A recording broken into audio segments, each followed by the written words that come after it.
Every year, this sport gives us chaos, heartbreak, upsets, violence, and moments that remind us exactly why we watch it.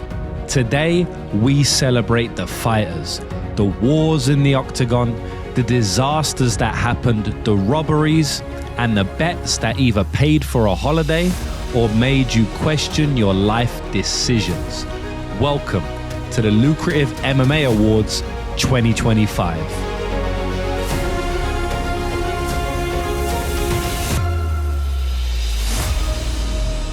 All right, boys and girls, welcome to the first ever Lucrative MMA Grammys. We've had bangers, we've had madness, and we've had referees doing everything in their power to stop the fighters winning and stop our bets cashing. We have also had some absolutely crazy cashes on the betting scene in 2025. And as the MMA year ends, I have decided to come and make a video where I crown all the heroes and villains of this crazy year of MMA that we have had. This is a year in review. I'm going to take you back through 2025 and show you the most notable, famous, and infamous moments. And we are going to give out a bunch of awards from Rookie of the Year to Knockout of the Year to the best bet of the year, the worst bet of the year. So buckle up, put your seatbelt on, because this is going to be a ride. I hope you enjoy the first ever Lucrative MMA Grammys. So boys, how this show is going to work is I have separated each category into individual blocks, and we're going to be going through these blocks one by one. So the first block we're going to be doing is the breakthrough block. This is Rookie of the Year, Comeback of the Year, Biggest Underdog of the Year. Then we have the Violence block, right, where we do Knockout of the Year, Submission of the Year, and things like that. We then have the Championship block, where we are announcing the women's and male fighter of the year. We then have the show/spectacle block, where we're going to be going over the card of the year, the best walkout of the year, and things of that nature. We then have a very, very special part, the betting block. This is where I tell you my worst bet of the year, my best bet of the year, the longest odds I've cashed, etc., etc. We then have the chaos block, where I go through the robbery of the year, the worst referee moment of the year, and things of that nature. I am then going to do a special block called the community block, where I shout out the best content creators in this MMA community to give back and hopefully increase some of those guys' viewership. Not that some of them need it. Then we have the grand finale block, where we're going to be crowning the overall fight of the year and the overall fighter of the year. So very excited for this one. And we're going to start off with the first block I told you. This is the breakthrough block. So boys, the first category is Rookie of the Year. Now, to qualify for Rookie of the Year, you needed to make your debut in the UFC in 2025. We had a bunch of very high-level mixed martial artists make their debut in 2025, some fighting multiple times, up to 3 times, and absolutely destroying the UFC respective divisions. This year's rookie class was insane. We had debutants coming into the UFC like they had been there for 10 years. Here are the nominees for the first ever Lucrative MMA Rookie of the Year 2025. So nominee number 1 is Kevin Vallejos. Now, disclaimer, Kevin Vallejos is fighting Giga Chikadze later on in the week. I'm recording this before that fight. But El Chino has come into the UFC featherweight division and already made a statement in the division with a brutal knockout of Sung Woo Choi in his very first fight. He then followed it up with a very good win over an extremely tough Danny Silva in a fight that I was there to watch live, and he really impressed me with that calm, collected, mature performance. He now gets a fight against Giga Chikadze, and if he wins that fight, he's going to make it into the UFC rankings, the top 15, within 1 year. That definitely qualifies him to be a nominee for Rookie of the Year. Next nominee is Suk Young Ko. Coming off the Dana White's Contender Series, just like El Chino, he made his debut in June of 2025 and quickly racked up 2 wins in 2 complete shutout performances where his betting odds look close to -2,000. Third nominee is David Martinez. This guy comes into the UFC, makes his debut in 2025 and gets a first round finish over Simon Oliveira. And then he takes a massive step up in competition and faces Rob Font.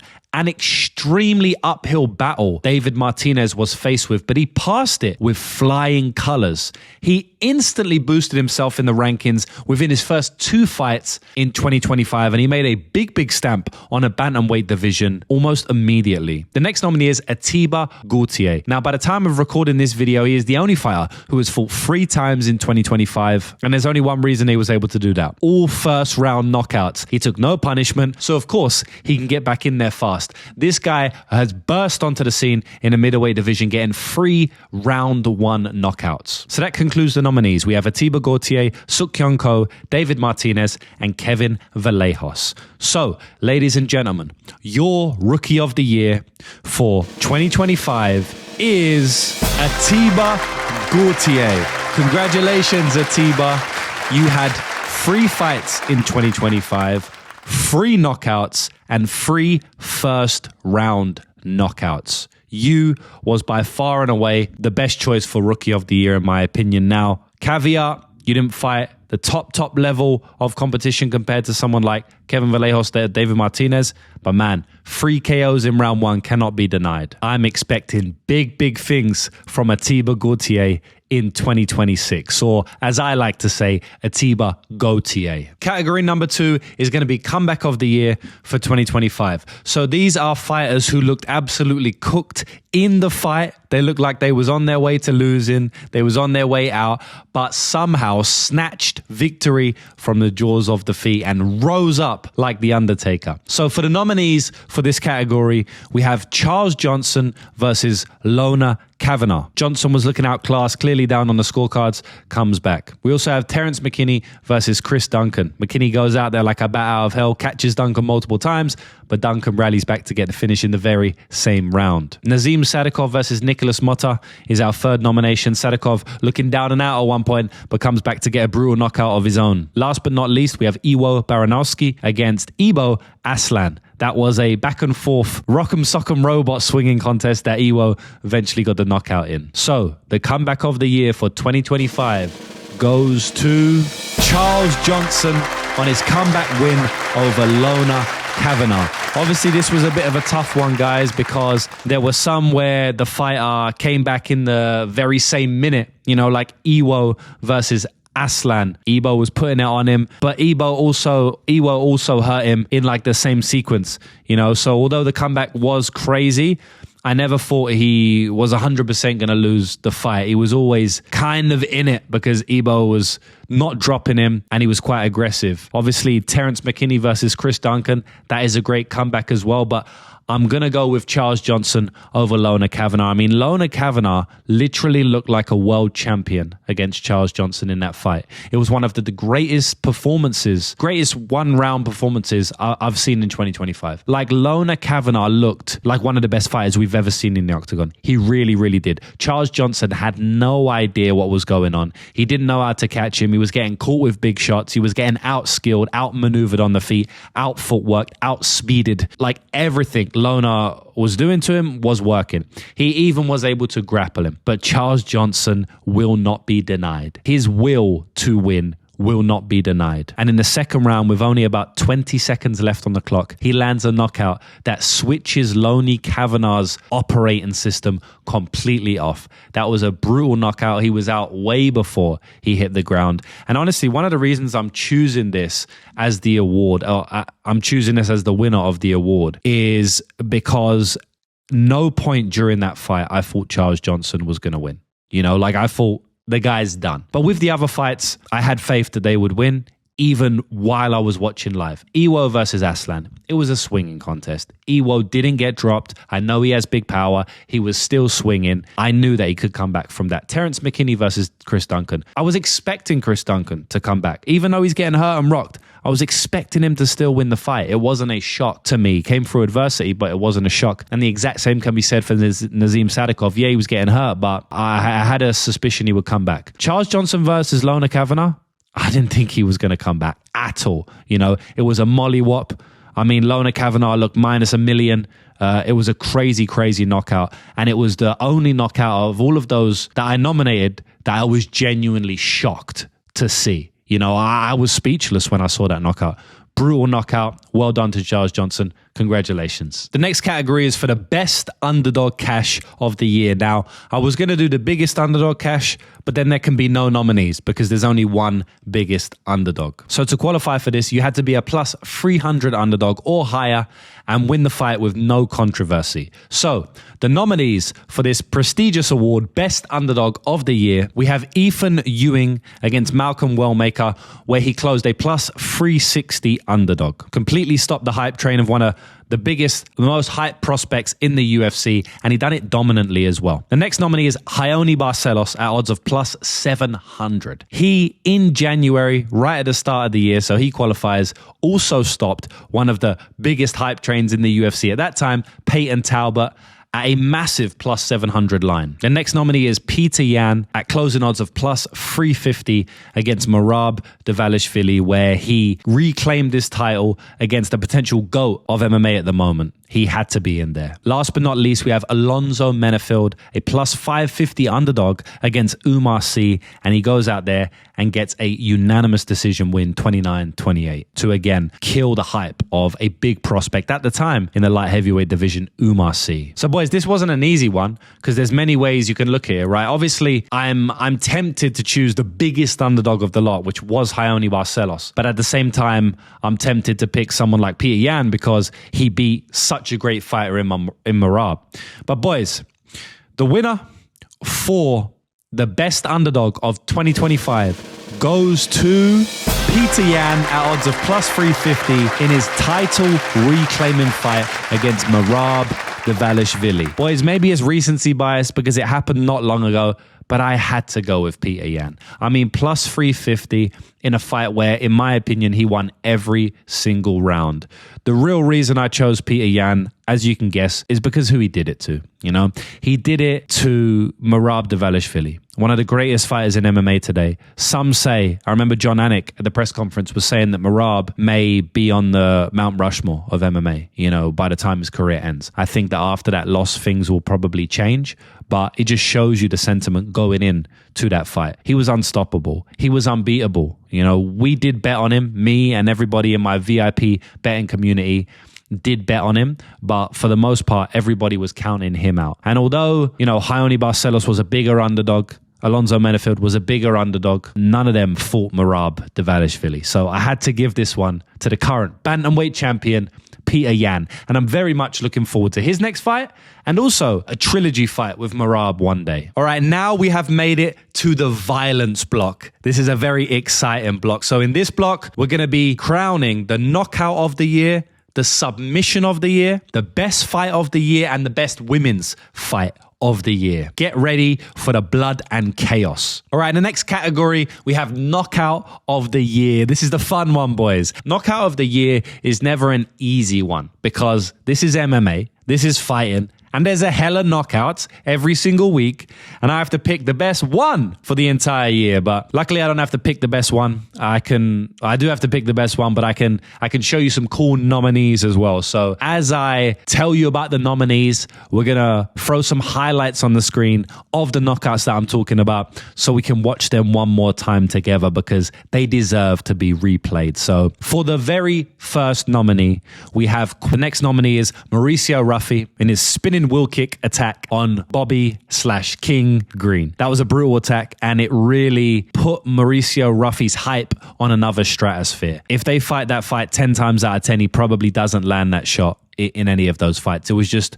a magical moment in the moment and just a great spinning attack that we rarely see in modern MMA. The next one is Lerone Murphy versus Aaron Pico. Now, I was actually lucky enough to watch this live, and it was crazy. I couldn't believe it. The crowd went absolutely wild in Chicago. There was a lot of hype on that fight because of Aaron Pico's hype coming into the UFC. So for Lerone Murphy to shut him down the way he did, brutal knockout. We also have Charles Johnson over Lona Kavanagh. Now, I know I did nominate him for a previous award that he actually won, but I still wanted to put him in for this category. I wrote him down for this category before I even put him as a winner of the other category. So I'm going to keep him in there. I'm not going to take him out. It was a brutal KO. Like I said, switch Lona Kavanagh's operating system off. And the main reason why this KO is in here is not because of the aesthetic of the KO, but really because of the way he looked down and out. And he clinched victory from the jaws of defeat, as I said. So those are the 4 nominees for Knockout of the Year. I know there was loads more. I'm sure I'm going to get loads of comments saying you missed this, missed that. I understand. It's not easy doing a show like this. I can't give 10 nominees, but those are the 4 I've chosen. So guys, the winner for Knockout of the Year in the Lucrative MMA Grammys 2025 is going to Mauricio Ruffi against King Green. This knockout was absolutely beautiful. And yes, one of the reasons I chose this knockout, the main reason, is because of the aesthetic of it.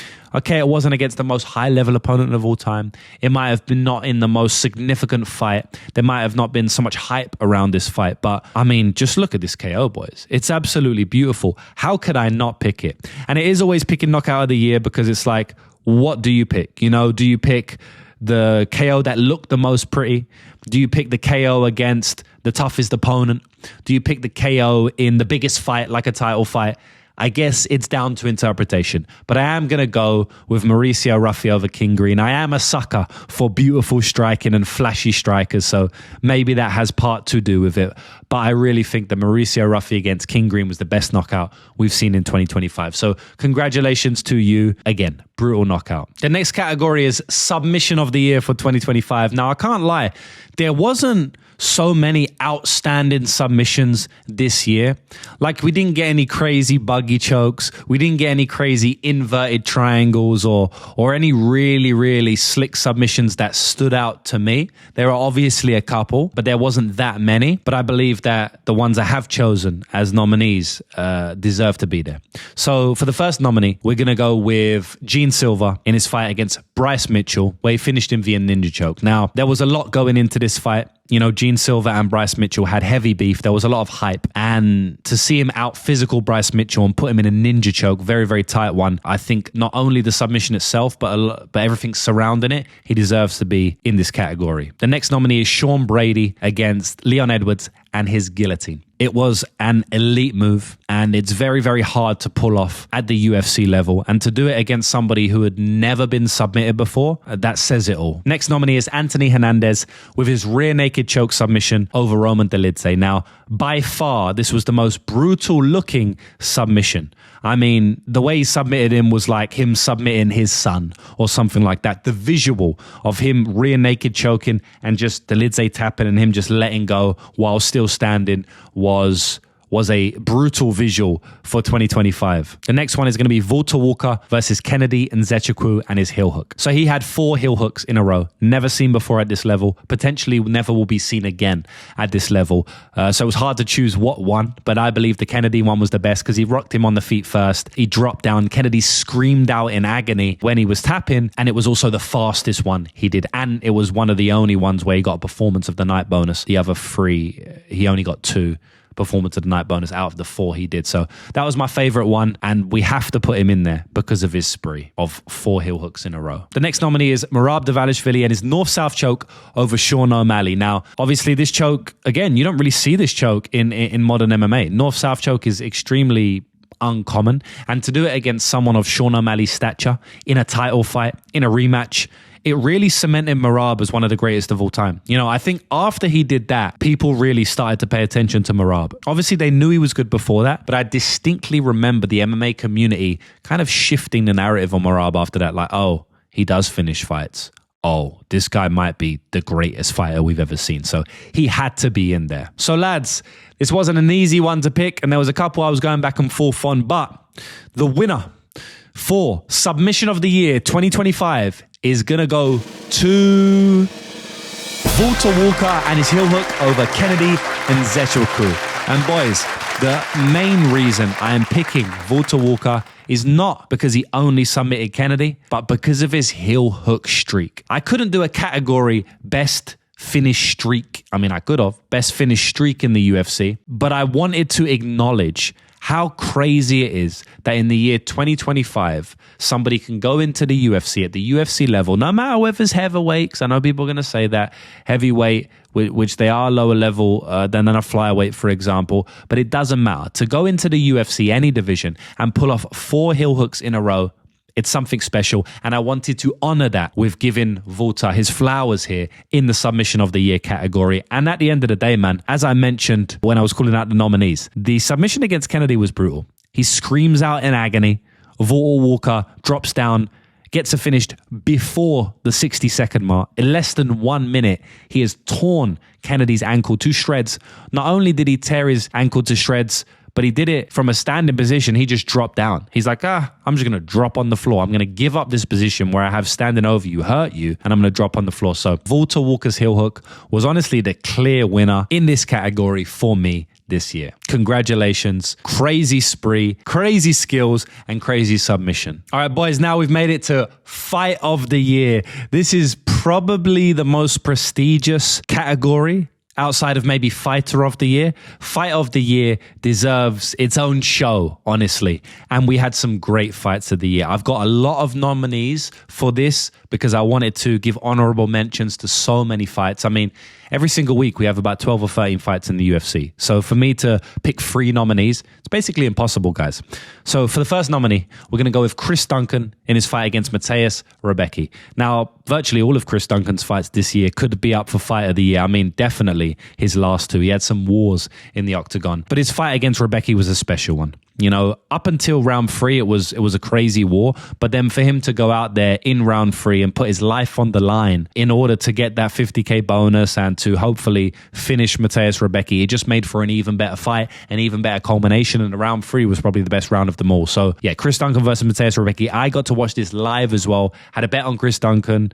Obviously, I don't give up bets on people I know because it's biased, but you know, I had money on Chris Duncan. So it was crazy for me to watch live. I ended up meeting him after the fight as well. So yeah, it was a special one for me personally, but also just for the MMA community. That was definitely up there with Fight of the Year. The next nominee is Diego Lopez versus Gene Silva. What a great fight. What a crazy fight. I thought Gene Silva was coming back at one point and he got absolutely slumped and switched off in a fight where he was a massive underdog in, Diego Lopez, and he wasn't expected to win that fight. And he dominated the fight up until just before the knockout where Gene Silva started to kind of get his rhythm back. I mean, you can go back and watch that fight as many times as you want and it will never get boring. Max Holloway versus Dustin Poirier trilogy fight. I wanted to put that in there not only because they both hurt each other badly in the fight and it was a great 5-round fight, but also because of the legendary status of both guys, also because it was Dustin Poirier's retirement fight and I want to give him some flowers as well. So I will take this time to say thank you, Dustin, absolute legend of the sport, and a legend fighting another legend in Max Holloway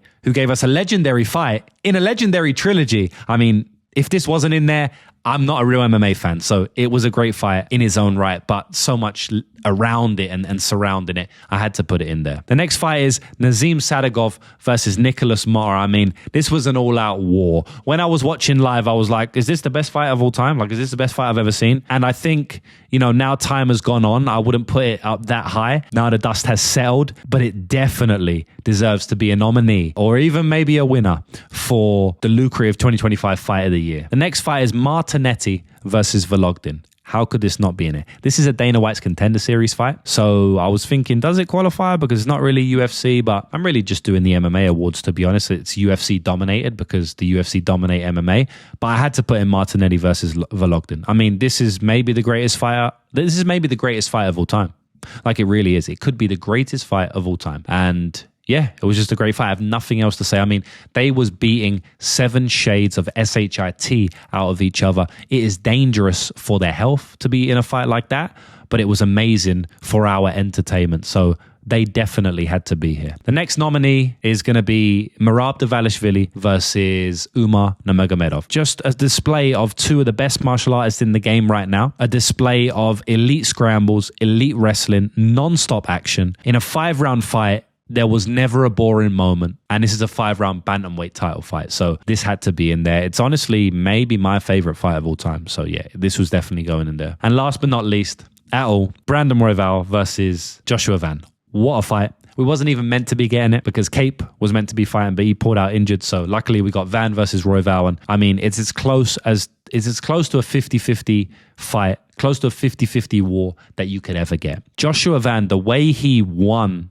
the final minute by kicking Brandon Royval's knee, which isn't spoke about a lot, and I don't know why.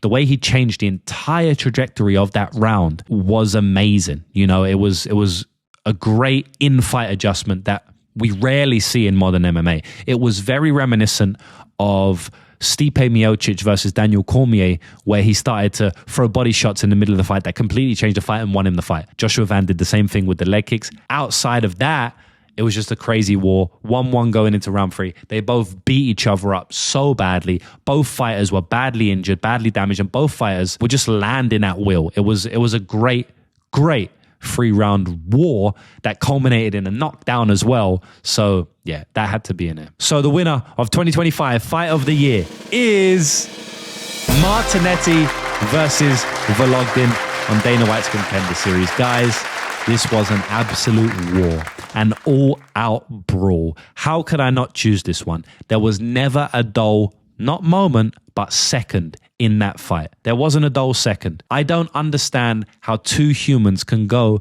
and beat each other so badly and still last to a decision. Like, I thought that fight was going to be stopped multiple occasions. The heart of Vologdin to come back multiple times in that fight and hurt Martinetti was absolutely insane. I mean, one of the only times Dana White has signed the winner and the loser. It's happened a handful of times after the fight on Dana White's Contender Series. I think Dana himself said it's the best fight he's ever watched, and it probably is the best fight I've ever watched in terms of entertainment and just brawl factor, right? I think the best fight, my favorite fight, is Merab versus Umar Nurmagomedov, just outright skill. And so I was going to choose it for that. But I have to choose this one, boys. This is a special fight. It was reminiscent of Forrest Griffin versus Stephan Bonnar. It really, really was. Yeah. Congratulations to Martinetti. Congratulations to Vologdin. You now have a UFC contract, and you also have a digital award, Lucrative MMA award, Fight of the Year 2025. All right, now we're going to get into Women's Fight of the Year for 2025. Now, I thought it was fair to separate the Fight of the Year in the men's versus the Fight of the Year in the women's. And we have a couple of great nominees this year in the women's division. Nominee number 1 is going to be Miranda Maverick versus Rose Namajunas. A very high-level matchup, two veterans in MMA at this point. There were knockdowns in the fight on the Rose Namajunas side, and there were very deep submission attempts for both girls. Lots of swings in the fight. You didn't really know who was going to win from moment to moment. That's nomination number 1. Nomination number 2 is Valentina Shevchenko versus Manon Fiorot. Manon Fiorot, ferocious challenger in a very, very close fight. She almost won the belt. Valentina was able to win it off a last-second knockdown in one of the later rounds. It was just a great fight, back and forth. And as the decision was read out, you didn't know who was going to win the fight. A lot of people thought Manon Fiorot won that fight, but it was scored for Valentina. The next nomination is Carol Farrow versus Chanel Dyer on a Dana White's Contender Series. Now, just like the male fight of the year, we have one Dana White's Contender Series nomination. It was a great fight. And just like the men's Dana White's Contender Series nomination, both girls in this matchup was awarded UFC contracts, which you almost never see. I think it's the only time in Contender Series history, potentially, at least this season for sure, where Dana White has awarded a contract to both the winner and loser of a women's MMA fight. There was 3 knockdowns in this fight, a lot of momentum swings. Both girls were going full throttle, and it was a great banger matchup that had to be nominated. Now, for the last nomination, we have Zalesnikova versus Mullins 2. So these girls fought on the regional scene, and it was a complete banger. And then they had a rematch in the UFC, which again was a complete banger. So it had to be nominated. Both fighters putting a pace pressure on their opponents, and it had to make it in this year's nomination. So guys, the winner of the Women's MMA Fight of the Year in 2025 is going to Carol Farrow and Chanel Dyer on the Dana White's Contender Series matchup. Yes, just like the men's MMA Fight of the Year, I am giving it to a Dana White's Contender Series fight. And is it really any surprise? You know, Dana White's Contender Series breeds some of not only the best fighters, but the best fights in MMA and UFC banner history. And it was no different for Chanel Dyer versus Carol Foro. Now, I honestly feel like all of these fights were almost level. You know, I wouldn't say one was so much better than the other, but it was non-stop action in the Foro versus Dyer fight. You know, Foro walking forward like a new age Jessica Andrade, throwing big bombs. It was hard not to pick this fight, which was all out action from minute 1 to minute 15. Like I said, this wasn't like a standout fight. It was hard to pick between the 4 that I mentioned, but I did want to give some light to this fight, which was a definite banger. So congratulations to Chanel Dyer and Carol Foro. You have won the Lucrative MMA Women's 2025 Fight of the Year. All right, now we have made it to the very prestigious championship block. This is where we're going to be crowning both our male and women's fighter of 2025. All right, lads, now we got to the male fighter of the year. So in this category, it's does what it says on the tin, you know, the best fighter of the year in men's MMA. So for the nominees, we have Peter Yan, nominee number 1. So Peter Yan went 2-0 this year. He beat Marcus McGee, and then he did what really got him into this nominee, which is beat one of the greatest fighters in modern MMA to this day, which is Merab Dvalishvili. And not only did he beat him, but he beat him in a rematch where he lost badly the first fight. Not only did he beat him in a rematch, but he also beat him, in my opinion, 5-0. So Peter Yan was the first nominee for this category. The next nominee is Joshua Van. Joshua Van had a flawless 2025 after getting knocked out in 2024, and he's come back to not only beat Brandon Royval in a fight of the year contender, but also beat Alejandro Pantoja. Now, I know the win wasn't a legitimate win in the degree of him doing anything to Pantoja, but at the end of the day, Joshua Van had a great 2025 and he ended 2025 as champion. He is now the UFC flyweight champion, whether me or you like it or not. So Joshua Van had to be a nominee for this category. The next nominee is Islam Makhachev. He had one successful title defense against Renato Moicano, and it was going to be Arman Sarukian, who is one of the best fighters in the division. So, you know, he stood up to the plate, he went to fight Arman, the best fighter in the division, the second best fighter after Islam. And it wasn't his fault that on literally a day's notice, his opponent changed. He still stayed in there and still submitted his opponent in round 1. And then he goes and moves up a weight class and dominates Jack Della Maddalena, beating him in every single round. It was a very uncompetitive fight. Islam had to be here now as a double champ. Alexander Volkanovski is our 4th nominee. Everyone thought he was down and out and completely done in the game of MMA after getting knocked out last year, but he come back this year in 2025 and beat one of the most brutal up-and-coming fighters who just knocked out Gene Silva in Diego Lopez to reclaim his featherweight title. So the featherweight champion is our 4th nominee. The next nominee is Alex Pereira. How could I not say Alex Pereira? He regained his lightweight gold in a brutal fashion with a first-round knockout in a very uncompetitive fight from a guy who beat him on some judges' scorecards or on some people's scorecards 5-0. I thought it was a close fight, to be honest. Very, very close fight. But he did look outclassed at moments in that fight. So to come back and knock Ankalaev out in round 1 made it look so easy. At 38 years old, I believe he is, he had to be a nominee here. But this one was pretty easy to pick. A lot, to be honest, most of the others are very, very tough to pick, guys, but this one was very easy.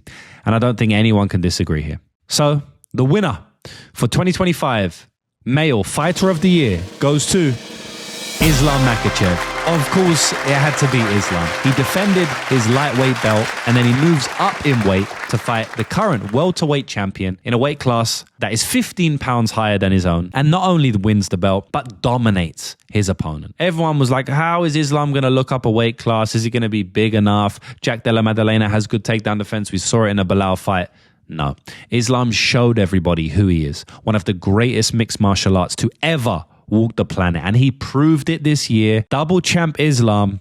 And he should be everybody's 2025 Male Fighter of the Year. Now, just like Male Fighter of the Year, we have to do Female Fighter of the Year. And that's what this category is. So, nominee number 1 is going to be Kayla Harrison. Now, although she only fought one time in 2025, it was a very meaningful fight against Juliana Pena in a title fight to where she completely dominated. She won via Kimura in round 2 in a very uncompetitive matchup. So she definitely deserves to be here as the current champion in a bantamweight division, who is actually fighting Amanda Nunes in a GOAT versus GOAT matchup in January. The next nominee is Valentina Shevchenko. So after fighting washed allegations in 2023 and 2024, she comes back in 2025, goes 2-0 against two very good fighters in Manon Fiorot and Weili Zhang, two potential future GOATs. And she beats Manon Fiorot in a blood and guts fight. And then she beats the rising,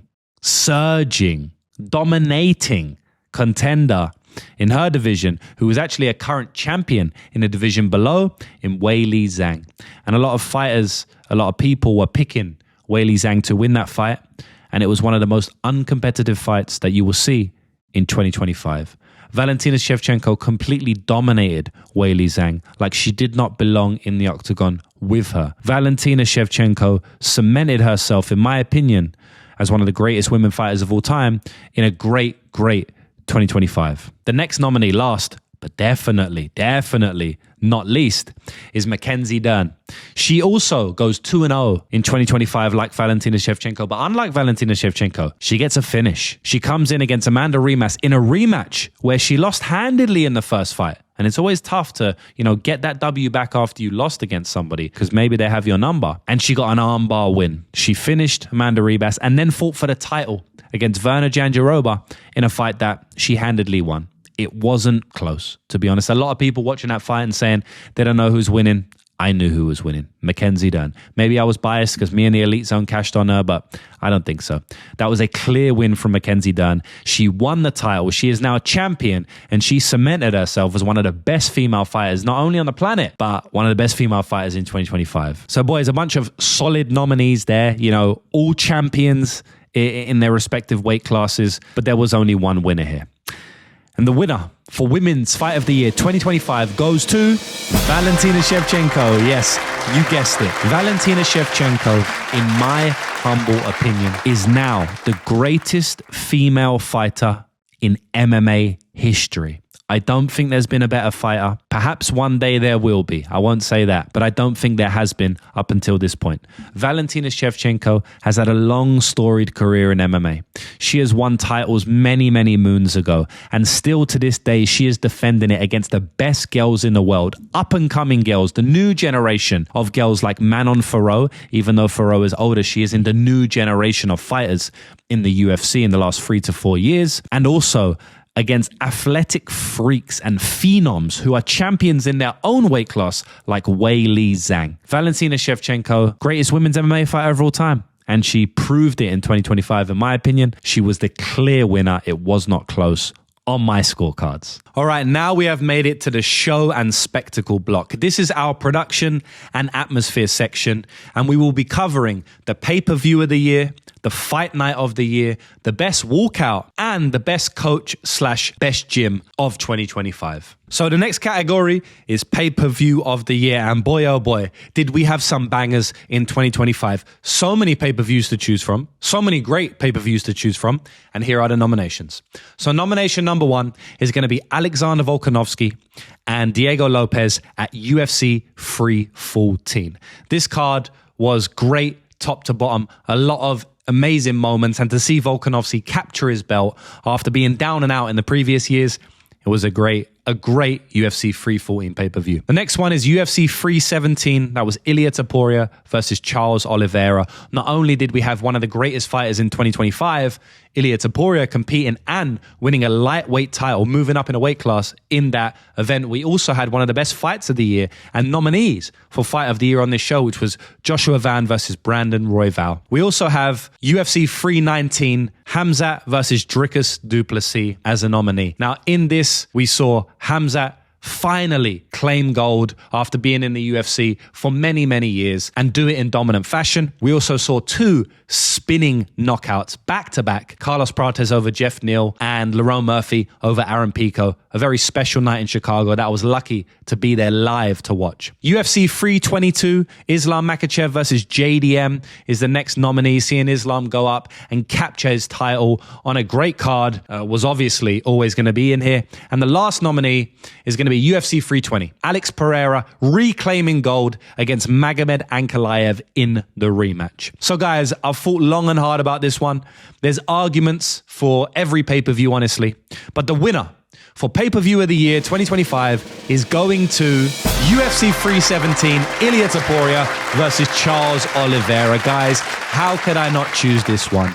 I mean, anytime you have a pay-per-view where one of the greatest fighters in mixed martial arts history is competing, and not only competing, this is Ilia Topuria, by the way, if you didn't know, not only competing, but competing in a historic matchup, a legendary matchup for his legacy, which was him moving up a division after vacating the belt at 145, cleaning out that division, and facing an absolute phenom in the lightweight division in Charles Oliveira and knocking him unconscious in one of the most brutal knockouts of the year. I mean, that alone is worthy of pay-per-view of the year. But that wasn't it alone. We also had Joshua Van versus Brandon Royval on that card in what was a nominee for Fight of the Year. And in a lot of people's books, would be Fight of the Year. We also had Peyton Talbot come back after losing as a minus 1,200 favorite to winning as a plus 160 underdog. Peyton's a special fighter anytime he fights. You know, I think it's a special event. We had Alejandro Pantoja on that card, defeating Kai Kara France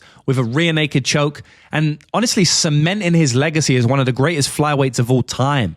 I think before that fight, everyone knew Pantoja was amazing, but after that fight, the narrative shifted to him. Kind of like Marab when he beat Sean, you know, where everyone really started to respect who Pantoja was. It was a shame how he ended it. But yeah, that pay-per-view had to win it, guys. UFC 317, a special night in Las Vegas, T-Mobile Arena. All right, guys, now is Fight Night of the Year time in our next category. I had to separate the pay-per-views from the fight nights because we have like 45 UFC events per year. And of course, they always stack the pay-per-views. So I wanted to give the fight nights a bit of a chance to compete. Because if I just made it one, then all the nominees would be all pay-per-view cards, right? So there were some great fight nights, and we really have to highlight these. So the nominees for this year's Fight Night of the Year is going to be Imavov versus Baralho, UFC Paris. This fight night was unbelievable. Every single fight, except for two, finished inside the distance. The only fights that didn't were William Gomez fight and Kai Bahayo fights. And those fights hardly ever finish inside the distance. Every other fight was an inside the distance finish. It was just chaos and excitement top to bottom. The next fight now was UFC Rio. Charles Oliveira took on Mateus Gamrot in a great homecoming performance for Charles Oliveira where he smoked Mateus Gamrot, got a rear naked choke. And there was only 3 fights on the entire card that went to a decision. All other fights were finishes. We had Davison Figueiredo on that card. We had Joe Alvarez versus Vicente Luque on that card. We had Julia Palastri getting a knockout over Karolina Kovacevic to where I cashed a lot of money, me and everyone in my betting community, the Elite Zone. So it's a happy card for me as well. I cashed big on that card, bet on Davison Figueiredo against Montel Jackson. So it had to be a nominee. And then we have UFC Riyadh in Saudi Arabia. Nasruddin Imavov taking on Israel Adesanya. Imavov up for another nomination of Fight of the Year. He was of Fight Night of the Year. He was Fight Night King this year, and he won in both fight nights. For him to knock out Israel Adesanya, it really cemented him as one of the next title challengers in the middleweight division. It was kind of a shocking KO the way it happened. We also had Shara Bullet on that card. He fought Michael Page in a striker's delight. Vinicius Oliveira fought Said Nurmagomedov in a banger. And while there were a lot of decisions on this one, it was still a very entertaining card out there in Saudi Arabia, capped off by an exhilarating main event. So those are the 3 nominations for Fight Night of the Year. And maybe you can already guess who's going to win it. But if not, I'm going to tell you now. The winner for Fight Night of the Year 2025 is going to UFC Paris. Nasruddin Imavov versus Caio Bahayo. Like I said, guys, out of all of the fights that night, only 2 fights went to a decision. And even those 2 fights were pretty competitive / exciting, if you ask me. The main event maybe didn't live up to the hype, but every single other fight really showcased a great UFC product in Paris. We had Benoit Saint Denis stopping the hype of Mauricio Ruffi and the Fighting Nerds with a brutal submission rear naked choke in round 2. You know, that set the Paris crowd on fire. We had Mason Jones versus Balaji Oki on that fight night. Mason Jones broke Balaji Oki in a very back and forth fight up until then, was getting pinged, was getting hurt, but he came back and landed a KO of his own deep in round 2 after Balaji Oki just did not want any more. Sam Patterson came out there, landed a brutal KO, added to his KO streak. Like, there's a lot of fights that I can go through in this card, guys. I won't. But what an amazing night in Paris. The crowd was crazy. It was a clear winner for Fight Night of the Year to me this year, honestly. All right, this is a fun one, guys. This category is Best Walkout of the Year 2025. Now, there's a hell of a lot of fights, so a hell of a lot of walkouts, 2 walkouts per fight. But I have narrowed it down to the 5 best walkouts of 2025. The first nominee is Alejandro Pantoja versus Kai Kara France and his walkout to his iconic sound, Many Men. This is a great song in general, an iconic song for an iconic fighter and an iconic walkout that resulted in him retaining his championship belt. He came out with the sunglasses on, looking cool. Like, this was a great walkout, guys. The next walkout is Dustin Poirier. His retirement walkout had to be a nominee against Max Holloway in a trilogy fight. He comes out to pay the cost to be the boss, as he always does, and then it flips into Lil Wayne, as he is from the same place as Lil Wayne. This was a great walkout. It had to be here. We have Alex Pereira versus Magomed Ankalaev in the rematch. This was an eerie walkout, guys. He comes out high guard, as always, stepping forward, one step at a time. Hella aura, green Brazilian lights on. This is honestly one of the best walkouts, probably of all time, let alone of 2025. The next walkout is Carlos Prates' walkout at UFC Kansas City against Ian Gary. I mean, he is literally coming out to Rick Ross and lip singing Rick Ross to the camera as he's walking out. Hella confidence. And although he did not win, that doesn't affect the walkout. It does a little bit, but the walkout was electric. I just want you to hear the sound of this so you can really feel the aura. So I'm going to play it and just be quiet just for 5 seconds.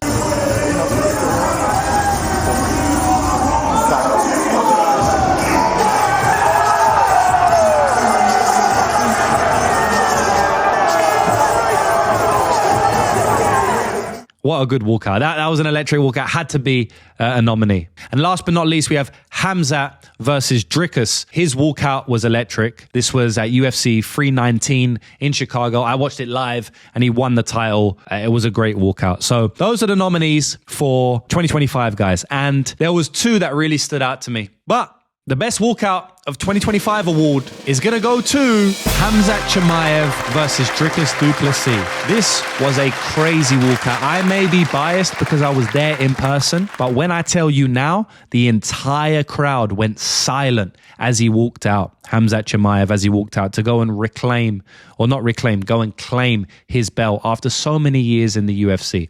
They turned all the lights off in the stadium, so he got the blackout treatment. A lot of fighters don't get that.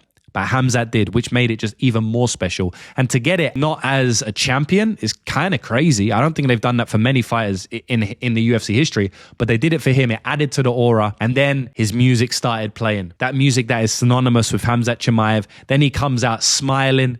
As soon as he gets out, he starts screaming, Allahu Akbar. He's got Arman Sarukian behind him.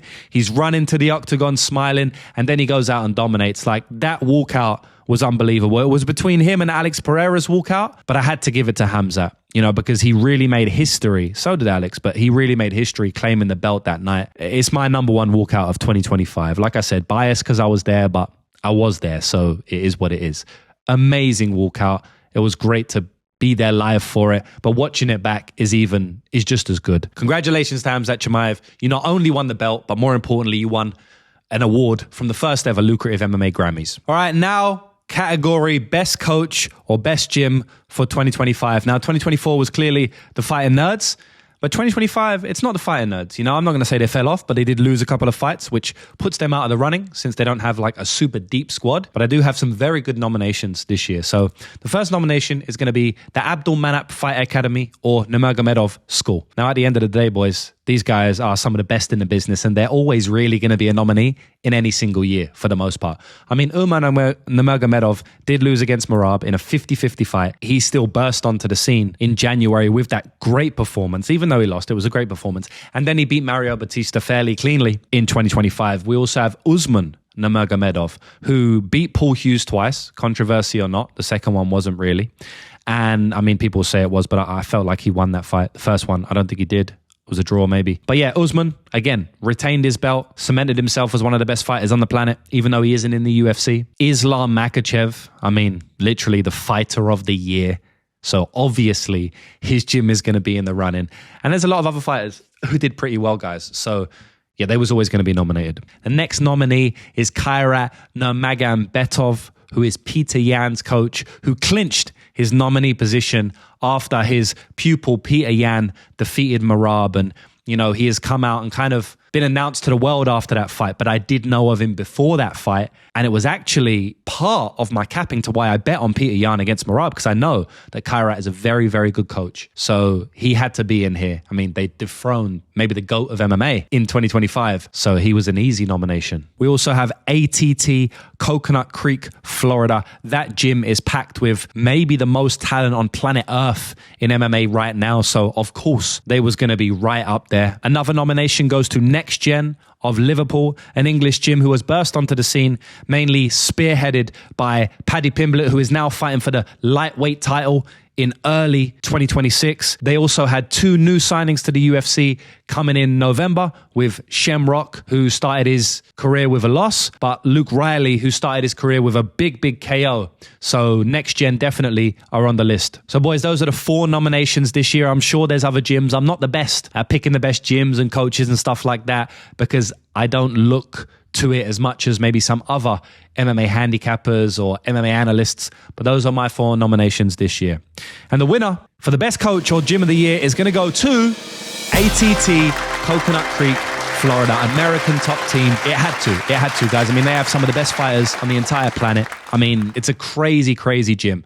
I don't think there's any gym out there that has more talent than ATT Coconut Creek. There may be, but it's going to be hard. They have Horiguchi, who has come into the UFC after being signed and making an insane debut. He burst himself in the top 10 of the division instantly. They have Chris Duncan, who's up there for Fighter of the Year with the performances he has put on this year. Fight of the Year with Rebecca, Comeback of the Year with Terrence McKinney, Fighter of the Year in general. I mean, Chris Duncan is spearheading ATT Coconut Creek to some degree, but you can't spearhead a gym like that because there's just so much more talent out there. They have Renato Moicano. They have Grant Dawson. They have Alejandro Pantoja. Now, you can say some of these guys lost this year, but they have so many fighters that, of course, some of them are going to lose this year. They have literal champions in the gym. Dustin Poirier's in this gym. Yaroslav Amosov is in the gym, who just got signed to the UFC again, who might go on to be top 10 instantly. I mean, guys, I could literally name you now some of the best fighters in the world at every single weight class. They win this year for me. ATT, Coconut Creek, Florida, amazing gym. Congratulations. All right, now we've made it to probably the best block of them all. This is the betting block. So we're going to go through the best bet of the year, the worst bet of the year, my most profitable fighter, my least profitable fighter / the money burner, the longest odds bet that I cashed, and last but not least, the worst bad beat of the year. This is going to be a fun one, so strap in and get ready. So let's kick off the first category, and how can it be any other than best bet of the year for 2025? Now, of course, during the betting block, these are my personal best bets, personal worst bets, bad beats, all of that type of stuff, right? Not the best MMA bet of the entire year, but my personal best bet of the year. So we have a lot of nominees for this one because I had a lot of good bets this year. So nominee number 1 is going to be Peter Yan against Merab Dvalishvili at odds of plus 400. Need I say more about this one? Dethroned the GOAT, in my opinion, won 5 rounds to 0 in a competitive but complete whitewash clear matchup. It had to be in here. The next nomination, y'all must have forgot about this one. Kamaru Usman at plus 225 odds against Joaquin Buckley in a fight where he looked roughly -6 to 900. Completely dominated the entire fight, except for round 5 where Buckley was swinging to the heavens. But such a great performance by Kamaru. I mean, he showed Buckley didn't deserve to be in the octagon with him on that night at least. Next nomination, Khamzat Chimaev via decision at odds of plus 500 against Dricus du Plessis. Now, I went to this event live. I was telling everyone to bet on Khamzat decision.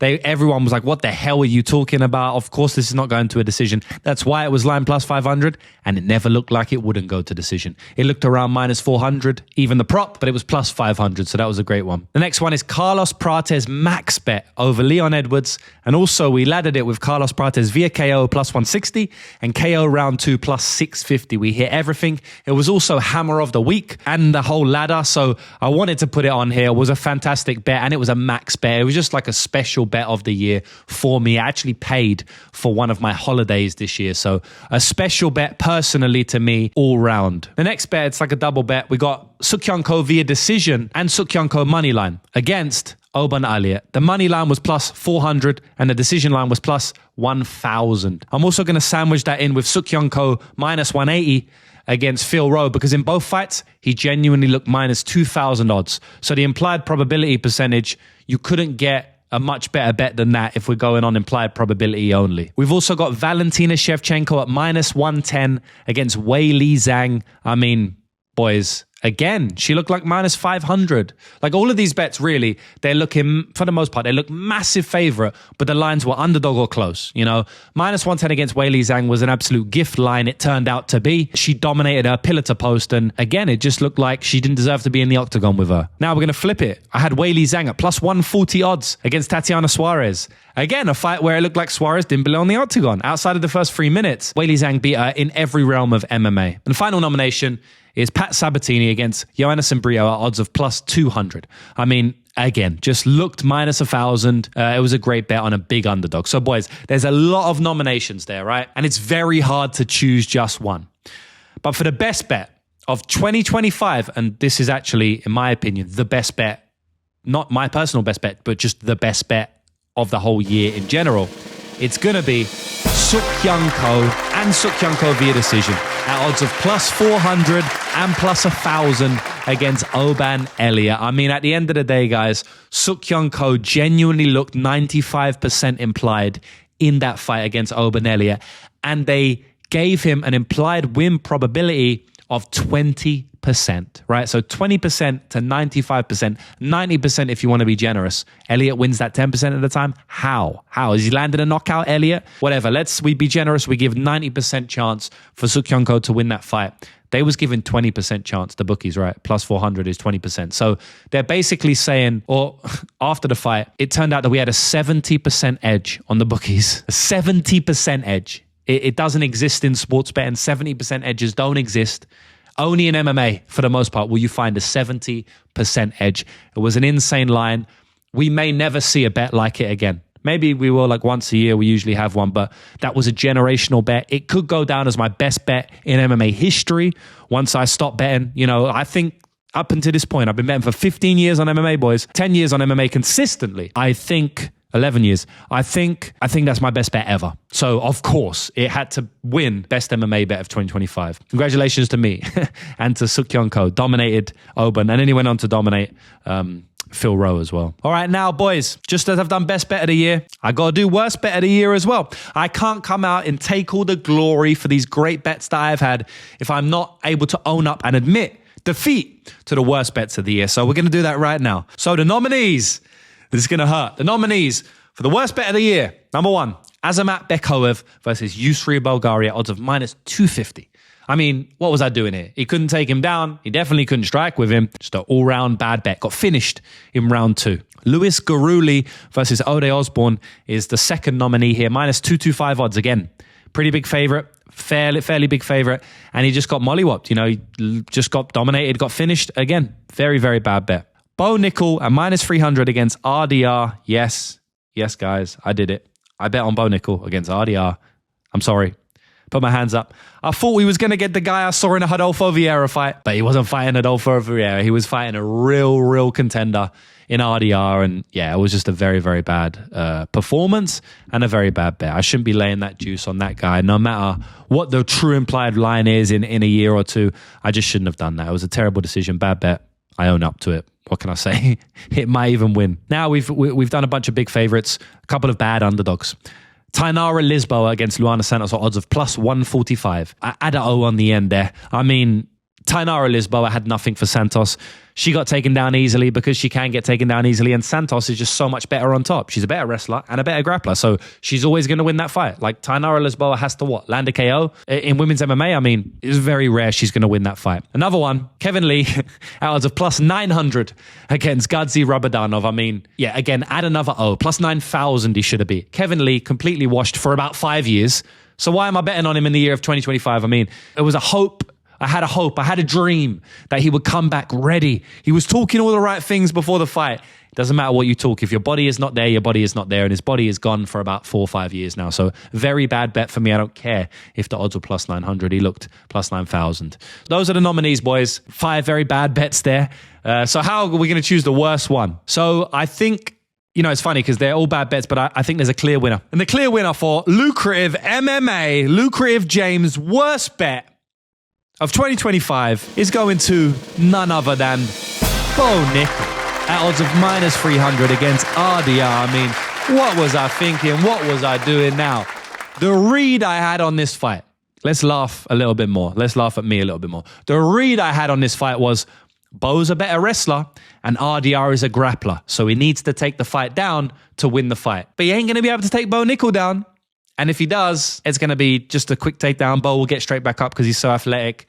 And on the feet, Bo's just going to jab him, maybe kick him, outstrike him, outmaneuver him. RDR's terrible on the feet. What I didn't know was RDR was double the size of Bo Nickel, or what I didn't realize. What I didn't realize was RDR could butcher him on the feet. What I didn't realize is RDR has a rocket missile for a knee.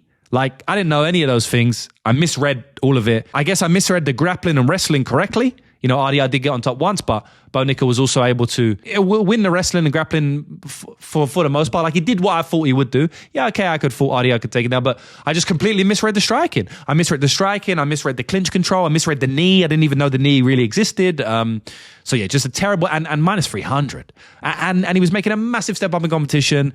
What had he proven? Just like terrible bet all round, boys. Bo Nickel minus 300. Congratulations. Commiserations to me. Worst bet of 2025 goes to that. All right, boys, now we go on to the most profitable fighter of the year. Now, there's only 2 nominations for this. Now, boys, there may be a little bit more, but probably have to do my research and check every single bet I've ever placed. This award show takes a long time to script out, a very, very long time. So I found 2, maybe there's more, but these 2 are really the ones that earn me a lot of money this year. So nomination number 1 is going to be Suk-Kyung Ko. He fought twice. I bet on him twice. He won twice. I won all my bets on him. Of course, he was going to be here. He literally won best bet of the year, so he had to be in this one. Next fighter, it's actually a fighter I faded, Cedric Dumas. Fought twice, fought 3 times, but one was a no contest. I bet against him there as well. I bet against him both times, cashed both times. So, boys, I had a lot of fun fading Dumas. I had a lot of fun betting on Suk-Kyung Ko. The most profitable fighter for the year, mathematically, and also just myself, I know, it is none other than Suk-Kyung Ko. Of course, he wins another award in the same section, the betting section, because he is a very good fighter to bet on. Suk-Kyung Ko won me, again, my best bet ever of all time against Oban Elliott at plus 400 and Oban Elliott decision at plus 1,000. And then he won me another bet against Phil Rowe at minus 180, where again, he looked minus 1,000. So Suk-Kyung Ko was an easy winner of this category. Thank you. I'm looking to bet on you almost every single fight, matchup dependent, of course. Now, just as we've done the best fighter of the year, we move in to another category, boys, which is the worst ROI fighter of the year, or the fighter that I burned the most money on. So just like I won the most money on Suk-Kyung Ko, I also lost the most money on some fighters. So fighter nominee number 1 is going to be Merab Dvalishvili. Now, this guy would have been an easy winner if I didn't earn a hell of a lot of money back on him or against him when I bet on Peter Yan. But I did bet on Sean O'Malley, terrible bet, and I did bet on Corey Sandhagen. I don't think it was a terrible bet. We're going to have a discussion about that another day. And I know people had a lot to say after that, and they ain't got to say much now. But anyway, it is what it is. Round 2, changed the trajectory. Not going to say he was going to win, but I'm saying it's not a bad bet. Whatever. I did lose too, so he has to be here, man. Merab was about to be an easy winner, but Peter Yan kind of clawed it back at the end. We also have Drew Dober. So I bet on Drew Dober against Manuel Torres, and then I faded him against Carl Prepelec. I lost both times. We're going to speak about that Carl Prepelec one on another time in an award category later on in the show. But yeah, he's definitely up there. I lost a lot of money on Drew Dober this year. And the last nominee is going to be Reina de Ridder. How could it not be? Now, I did cash big on Reina de Ridder against Whitaker, but I also lost on him against Brendan Allen. And I lost on him against Bo Nickel, as I mentioned. All right, so he definitely had to be here. So boys, the winner or the loser of the most money burned on a fighter is going to go to none other than Drew Dober. Yes, Drew Dober had to beat Reina de Ridder because I did cash on Reina de Ridder against Robert Whitaker. So that was big money for me. It clawed it back. It made it so he wasn't my least profitable fighter. And then it was going to be Merab, but then I won so much money on Peter Yan against Merab, so it couldn't be Merab either. So it had to be Drew Dober, the only guy this year that I lost all his fights. So I bet on him against Manuel Torres. He got slumped in round 1. Then I bet against him, against Carl Prepelec, and that was horrific. I mean, I don't even want to get into that now. We will get into that later, because that was some bad beat. At the end of the day, it doesn't matter. I lost officially on the scorecards. I lost via KO. Carl Prepelec got knocked out. So 2 bets on Drew Dober fights this year. Both losses. Big fat L. Thanks, Drew Dober, for nothing. Now, this is going to be a fun one, boys. The longest odds cashed of the year. So the biggest odds that I cashed. Now, this can't be in a parlay because obviously I cashed some big parlays. This can only be either a prop or a money line. And there's multiple nominations. The first nomination is... who else? Peter Yan at plus 400 odds against Merab Dvalishvili. You know, amazing bet. Massive, massive price. I mean, I've just seen that they've put prices out for their trilogy fight, for future fight, and Peter Yan's minus 175. You know, so to get a plus 400 line, massive. And it was one of the biggest money line cashes of the year. Not the biggest, but one of the biggest. The next nominee is Alonzo Menefield at plus 550 odds against Umar Sy. Now, boys, just a quick disclaimer. Obviously, this is not mathematically the longest odds because there can't be no nominees for that, right? It's just whatever the longest odds are. But I'm going to choose my favorite out of the highest odds I cashed. So Alonzo Menefield is a nomination in there. He wasn't the biggest odds, of course, like Peter Yan. I did get some plus 1000s, but they are in here for the purpose of the show. Nomination number 3, making his way yet again to another award. I think he's been in every award in the betting category. It is Sukyan Ko. Odds of plus 400, but more importantly, Sukyan Ko via decision. Odds of plus 1,000 against Oban Elliott. I mean, quadruple digit cash at plus 1,000 on Sukyan Ko there. Andre Lima, round 3 versus Barres, cashed at plus 1,300 odds. That one hit like CRACK. Don't laugh at me that I spelled it wrong. I'm doing this live on the fly. No cuts. We've also got another round 3, Julia Palastri. Round 3 against Karolina Kovacevic, cashed at plus 1,300 odds. We've also got another round 3. Melissa Croden is another nomination. Round 3 against Tainara Lisboa, cashed at plus 1,200 odds. Another nomination, Fabian Edwards TKO against Impa Kasanganay at plus 700. We also have Ramiz Brahimaj, round 1 submission against Billy Goff at plus 1,000. Joshua Van, round 3 against Bruno Silva is plus 700 odds that we cashed. And that one cashed just before the ending of the fight, so I was very happy with that. The second to last nomination is Zalal, Yusuf Zalal submission against Joshua Emmett at plus 600 odds. And last but not least, we have Erin Blanchfield submission in round 2 at plus 1,500 odds against Tracy Cortez. So there's a lot of nominations, guys. And it was not easy to pick because, as I said, I'm not just picking the biggest odds. I'm picking just the bet that I feel deserves to win. And it is going to be Erin Blanchfield's submission in round 2 against Tracy Cortez at odds of plus 1,500. Now, this actually was, I think, officially the biggest odds cashed of the entire year. But it was also one of my favorites, you know, because she didn't have a great round 1, but she got her on the ground. And as soon as she went down, she got her in a submission. And like I said, biggest odds I've cashed this year.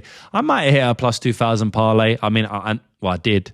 We hit a 50 to 1. We hit a plus 5,000 parlay on my show Parlay Madness, but we're not doing any parlays on this show. We're only doing straights and props and stuff. So yeah, Erin Blanchfield, thank you for that. It made me have a massive night. That was one of the biggest nights in the Elite Zone, my private MMA betting community. Shout out to you, Erin. All right, boys, now I'm going to cry a little bit because we are at the category Worst Bad Beat of the Year. Now, this is going to be tough to relive all these bad beats, But I have a hell of a lot of bad beats to tell you. I'm a gambler. Of course I do. What would I really be a gambler if I didn't moan about my bad beats, if I didn't complain about would I really be a real gambler? I don't think I would. So we're going to go through it together.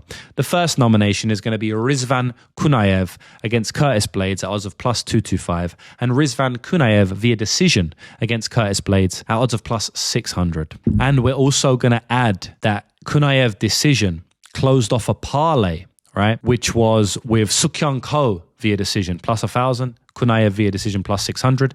And if Kunayev would have got that decision against Curtis Blades, and I think he won, I would have won more than $60,000. So it was a bad beat, not only a bad beat, but it was a bad beat on the money line, bad beat on the decision line, and bad beat in a decision line in a parlay, and a bad beat for more than $60,000. So yeah, that one is disgusting. Paul Hughes versus Usman Nurmagomedov in the first fight. Not in the second fight. I didn't bet him in the second fight purposely because I knew they was going to rob him again. Literally said that to people. But in the first fight, I did have him at plus 400 odds in a fight that I believe he won. Worst case, decision.